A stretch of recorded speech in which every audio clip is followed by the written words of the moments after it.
Pemirsa, Kantor Wilayah Direktorat Jenderal Perbendaharaan Provinsi Sulawesi Tenggara meminta seluruh pemerintah daerah setempat untuk meningkatkan kepatuhannya dalam memenuhi dokumen syarat salur dana desa. Sebab masih ada beberapa kabupaten di Sulawesi Tenggara yang belum memenuhi persyaratan penyaluran dana desa.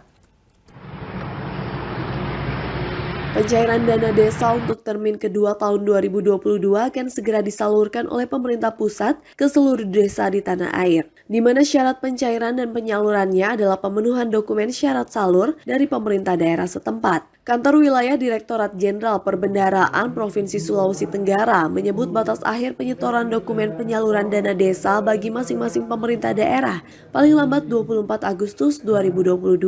Untuk itu, Kantor Wilayah Direktorat Jenderal Perbendaharaan Provinsi Sulawesi Tenggara meminta seluruh pemerintah daerah kabupaten di Sulawesi Tenggara untuk meningkatkan kepatuhannya dalam memenuhi dokumen syarat salur dana desa tersebut. Kepala Bidang Pembinaan Pelaksanaan Anggaran Kantor Wilayah Direktorat Jenderal Perbendaharaan Provinsi Sulawesi Tenggara, Eko Wahyu Budi Utomo, pada Senin 22 Agustus mengatakan, hingga saat ini masih ada beberapa kabupaten di Sulawesi Tenggara belum menyelesaikan dan menyetorkan pemenuhan dokumen tersebut.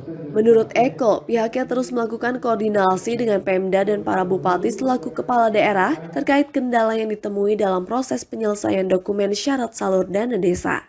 Harapannya nanti di bulan Agustus ini sudah 80% dana desa dari alokasi dana desa yang ada 1,6 triliun itu sudah bisa tersalurkan ke desa, termasuk di dalamnya adalah untuk pembayaran BLT dana desa. Jadi kalau ada kendala dan hambatan-hambatan yang tadi ditemui di lapangan terkait dengan proses politik pergantian kepala desa, kami sudah lakukan koordinasi dengan semua pemangku kepentingan, bupati dan kepala daerah dan jajarannya untuk bagaimana proses politik ini tidak mengganggu proses penyaluran dana desa. Direktorat Jenderal Perbendaharaan Provinsi Sulawesi Tenggara berharap 80% dana desa dari 1,6 triliun rupiah pada termin kedua ini sudah bisa disalurkan kepada seluruh desa yang ada di Provinsi Sulawesi Tenggara.